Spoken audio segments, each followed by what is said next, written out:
Welcome back बेटा। Next topic हमारा काफी इंटरेस्टिंग टॉपिक है, that is our thrust and pressure. तो फोर्स का टॉपिक हम डिस्कस कर चुके हैं, वेट हमने डिस्कस कर लिया, मास हमने डिस्कस कर लिया। अब थ्रस्ट एंड प्रेशर। प्रेशर आपने सुन रखा होगा, मेंटली प्रेशर, एग्जाम का प्रेशर या और किसी चीज का प्रेशर, घर पे किसी काम का प्रेशर, टीचर्स का प्रेशर, तो पेरेंट्स का प्रेशर। तो प्रेशर आप यूज करते रहते हो डेली लाइफ में, इतनी बार आप यूज करते होगे, लेकिन आज इसको जानेंगे एक्चुअली व्हाट इज प्रेशर, और उससे आगे लिखी हुई है एक टर्म थ्रस्ट। तो थ्रस्ट क्या होता है ये भी हम जानेंगे इसी वीडियो में। तो मैं आपको एक एग्जांपल दे देता हूँ प्रेशर को जानने के लिए, आपको आइडिया लग जाएगा।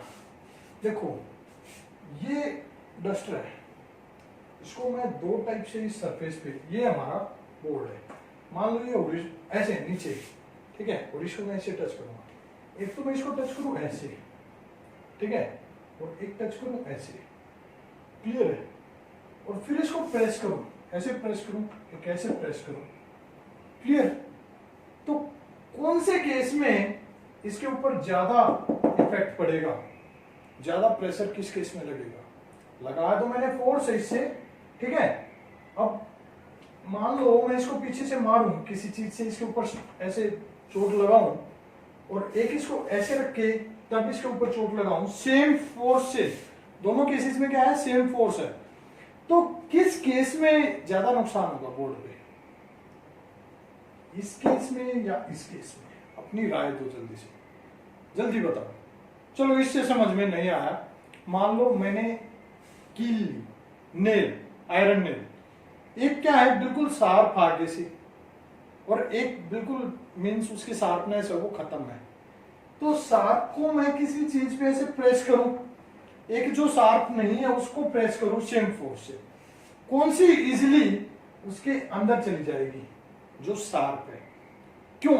क्या आपने कभी सोचा है, दिमाग चलाया है, दिमाग के घोड़े थोड़ा जल्दी से, क्या रीजन होगा कि वो जल्दी उस सरफेस के अंदर चली जाएगी जो शार्प है? एक ही रीजन होगा, क्योंकि उसका जो कॉन्टेक्ट एरिया है आगे का, जो शार्प टिप है उसकी, वो contact area with that surface that is very less. और दूसरे केस में जब शार्प नहीं है तो ज्यादा कॉन्टेक्ट एरिया हो गया, वो उसके अंदर नहीं जाएगी सरफेस में। सेम ये डस्टर को अगर मैं ऐसे रख के इसके ऊपर किसी हैमर से या और किसी चीज से इसके ऊपर मैं स्ट्राइक करूं, इसके ऊपर मारूं, तो ये क्या होगा, इजीली इस बोर्ड को ब्रेक कर देगा। लेकिन अगर ऐसे रख के मारूंगा तो ज्यादा कॉन्टेक्ट एरिया हो गया, ये उस फोर्स को क्या कर देगा, कंज्यूम कर जाएगा, यानी कि इस पे नुकसान कम होगा हमारा। क्लियर है? तो प्रेशर का एक हमें आइडिया सा मिल गया होगा। तो देखो क्या किया था, यहाँ पे मैंने इसको स्ट्राइक किया, फोर्स लगा किस पे, इस एरिया पे, किस पे लगा, एरिया पे, क्लियर है। तो देखो जब प्रेशर की बात करता हूं, प्रेशर क्या हो गया मेरा, फोर्स एक्टिंग पर यूनिट एरिया। और वो फोर्स कैसे लगा, वो फोर्स लगा परपेंडिकुलर, कैसे लगा, परपेंडिकुलर। तो प्रेशर की जब मैं बात करता हूं, थ्रस्ट को बाद में समझाऊंगा बेटा, तो प्रेशर कर लेते हैं पहले। द फोर्स एक्टिंग perpendicularly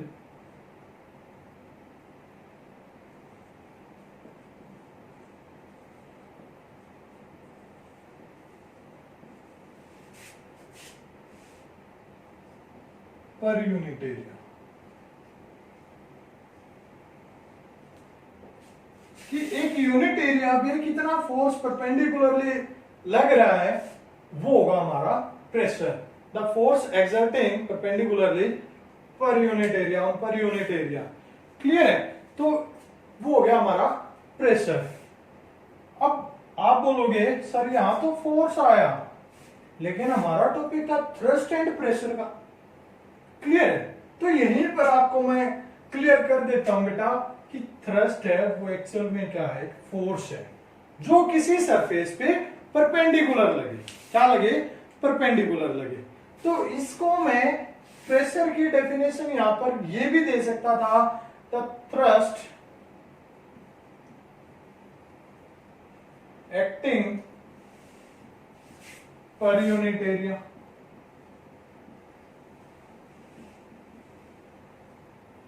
ऐसे भी लिख सकता था या नहीं, क्योंकि ये फोर्स कैसे लगा, परपेंडिकुलर, और परपेंडिकुलर जो फोर्स लगता है उसको क्या बोलते हैं, थ्रस्ट। क्लियर है, तो इसको बोलेंगे थ्रस्ट। क्लियर बेटा। तो अब बात करते हैं कि कौन से फैक्टर प्रेशर को इफेक्ट करते हैं। तो एग्जांपल मैंने अभी आपको दिया था, ये दिया था, देखो 10 का एग्जांपल, कि ये ऐसे था तो कॉन्टेक्ट एरिया इसका कम था। कॉन्टेक्ट एरिया क्या था बेटा, कम, तो प्रेशर क्या था, लगा था इसके ऊपर ज्यादा। ठीक है, अब कॉन्टेक्ट एरिया क्या है, ज्यादा, तो प्रेशर क्या लगा, कम। क्लियर है। तो जो फर्स्ट है फैक्टर अफेक्टिंग प्रेशर, उसकी जब हम बात करते हैं, फैक्टर अफेक्टिंग प्रेशर, तो फर्स्ट तो हो गया हमारा एरिया। क्या हो गया हमारा फर्स्ट फैक्टर, एरिया। और एरिया कैसे अफेक्ट करेगा, जब एरिया क्या था हमारा, कॉन्टेक्ट एरिया। ठीक है, कॉन्टेक्ट एरिया जब कम है तो प्रेशर है ज्यादा, और कॉन्टेक्ट एरिया जब ज्यादा है तो प्रेशर है कम। और एग्जांपल देता हूं, बैग जो हम स्कूल बैग होते हैं उनकी स्ट्रिप वाइड क्यों रखी जाती है, क्योंकि कॉन्टेक्ट एरिया ज्यादा हो जाए ताकि आपका प्रेशर आपके शोल्डर पे कम पड़े।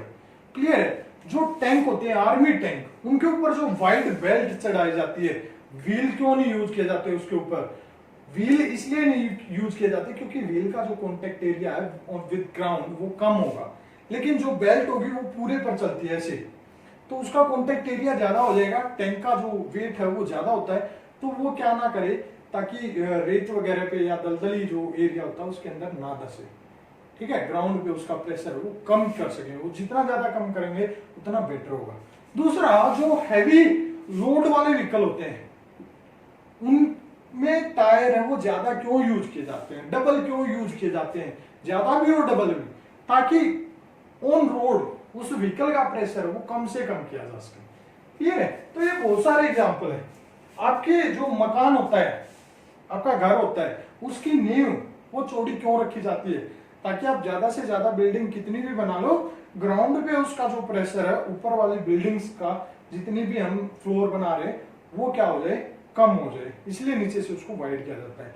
डैम, डैम की जो दीवार होती है, वॉल ऑफ डैम, उसको ऊपर से शार्प नीचे से वाइड क्यों रखा जाता है, ताकि वो क्या करे, प्रेशर को, ज्यादा से ज्यादा प्रेशर को कम कर सके, क्योंकि पानी है उसके ऊपर प्रेशर डालेगा और वो उसको कम कर लेगी, मीन्स उसकी स्ट्रेंथ ज्यादा हो जाएगी अगर नीचे से वो वाइड कर रखे। तो इतने सारे एग्जांपल दे दिए, अब तो क्लियर हो गया होगा। ठीक है, तो एरिया, तो एरिया पे प्रेशर का क्या इफेक्ट हुआ कि प्रेशर है वो इनवर्सली प्रोपोर्शनल है किसका, एरिया का। दूसरा, फोर्स, अप्लाइड फोर्स, कैसा, अप्लाइड जो फोर्स होगा, देखो ये मार्कर है, मैंने यहां रखा, ठीक है, एक बार तो मैंने आराम से मारा, बोर्ड पे कोई नुकसान नहीं हुआ। अगर मैं इसी को काफी मतलब स्ट्रोंगली मारूं, अरे टूट जाएगा, ठीक है, नहीं मार रहा, तो क्या हो जाएगा, जितना ज्यादा फोर्स लगेगा ये क्या करेगा, प्रेशर उतना ही ज्यादा लगेगा इस बोर्ड के ऊपर।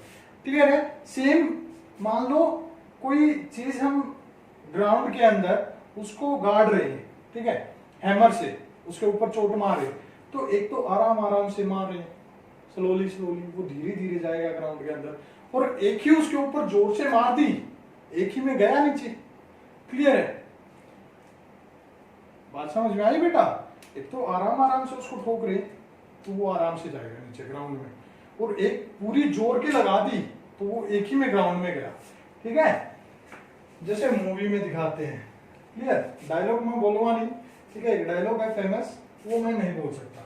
तो क्या है, सेकंड आया हमारा, जो प्रेशर है वो डायरेक्टली प्रोपोर्शनल टू फोर्स। तो दोनों का जब मैं कॉमन एक रिजल्ट निकालूं तो प्रेशर है वो क्या आया बेटा, प्रेशर आ गया मेरा क्या, फोर्स पर यूनिट एरिया। क्लियर? ये आ बेटा, pressure is equal to force पर यूनिट एरिया। क्लियर? अब बात करते हैं इसकी यूनिट, मेजरिंग यूनिट। मेजर किसमें करेंगे? देखो फोर्स की क्या थी? न्यूटन। क्या थी? न्यूटन। एरिया क्या था? Metre square. तो जो एसआई यूनिट हुई वो क्या हुई? न्यूटन पर मीटर स्क्वायर। लेकिन न्यूटन पर मीटर स्क्वायर यूज कर सकते हैं, गलत नहीं है, लेकिन इसकी जगह एक नई यूनिट बना दी। क्या? प्रेशर को मेजर करने की एक यूनिट बना दी, पास्कल। क्या बनाई? पास्कल। पास्कल वो इतनी छोटी यूनिट है कि बहुत ज्यादा जो स्मॉल प्रेशर होगा उसको मेजर करने के लिए काम आती है, लेकिन जब जहां ज्यादा प्रेशर हो वहां पर इसकी बड़ी यूनिट यूज करते हैं, किलो पास्कल।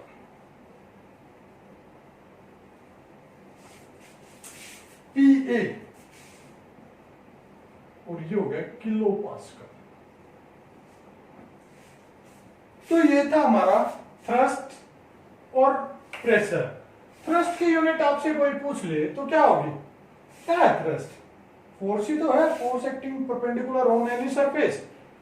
तो थ्रस्ट हो गया मेरा न्यूटन। क्या हो जाएगी? SI unit Newton.